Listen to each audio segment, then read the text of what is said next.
Nous accueillons cette année la seconde édition de la Journée nationale des 10 à Agadir.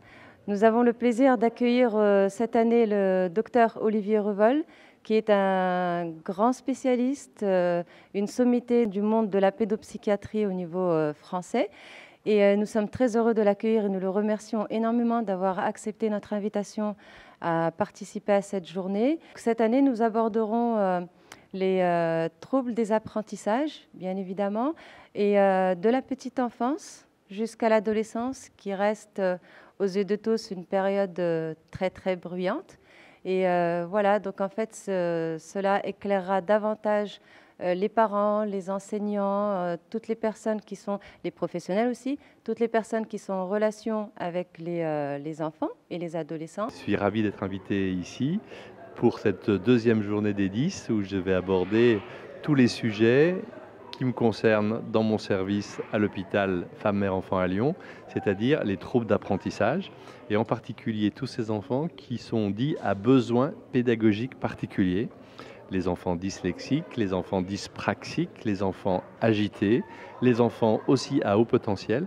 Donc ces enfants différents, mais qui ont besoin juste qu'on reconnaisse cette différence et qu'on puisse demander à l'école de s'adapter à eux pour qu'ils prennent du plaisir à fonctionner.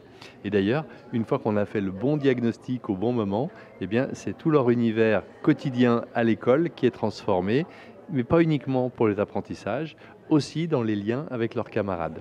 Donc une journée comme celle d'aujourd'hui est fondamentale parce qu'elle permet de mettre en lien des familles qui sont souvent en difficulté, souvent qui manquent de points de repère, qui ont besoin à la fois de rééducateurs, des orthophonistes, des psychomotriciens, mais aussi d'avoir des chefs d'orchestre, c'est-à-dire un médecin, un pédiatre, qui fait le lien entre toutes ces prises en charge et le lien avec l'école et avec la famille. Pour moi, il est très important de participer à cette journée nationale des 10 et de porter en fait la pancarte de la graphothérapie et de la dysgraphie chez les enfants ayant des troubles d'apprentissage. Alors j'exerce ma profession en cabinet libéral où l'écriture, les troubles de l'écriture vont être le témoin de troubles sous-jacents. Et justement, je recherche avec des bilans en écriture si derrière, il n'y a pas d'autres troubles 10. Ce que l'on peut remarquer souvent, c'est que les enfants ayant des troubles 10 ont souvent en commun des troubles de l'attention, mais beaucoup de dysgraphie. D'où l'importance d'avoir une graphothérapeute lors de la journée des 10. Autant que parents, nous souffrons ici au Maroc et nos enfants ne sont pas vraiment compris.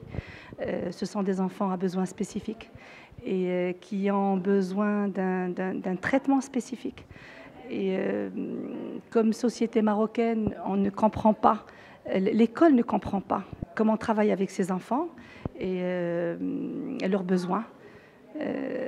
Donc, venir à chaque fois faire des séminaires comme ça ne fait qu'expliquer et vulgariser cette problématique qui, à notre avis, vraiment mérite toute l'attention. Nous souffrons vraiment, nous sommes dans la souffrance, nous sommes désemparés. Et des séminaires comme ça vont nous faire que du bien. Il y a ça rit. Vous avez compris le problème, c'est que je suis gaucher et dyspraxique. Et à l'époque, dans les années 60, ça nous rajeunit, l'encrier était à droite quand on était gaucher. Vous voyez le truc.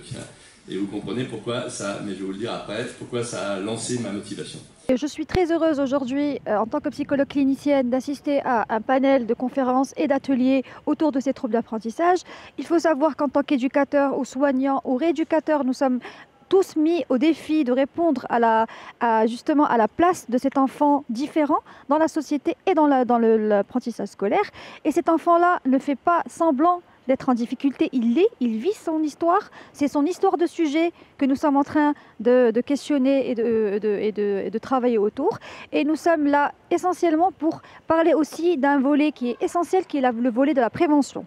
Aujourd'hui, dans les écoles, nous avons besoin d'avoir de plus en plus de séances de prévention pour sensibiliser le personnel scolaire ainsi que les enseignants, les parents sur ces difficultés-là, pour permettre à ces enfants, comme tous les autres enfants sur Terre, de pouvoir poursuivre leur scolarité en fonction de leur potentialité et de leurs difficultés. Aujourd'hui, je suis mitigée entre la joie et la tristesse. La joie de recevoir des intervenants de qualité, des intervenants qui ont répondu présent à notre invitation à animer notre journée nationale et la tristesse pour la disparition du docteur Moulay Abdesadek El Idrissi.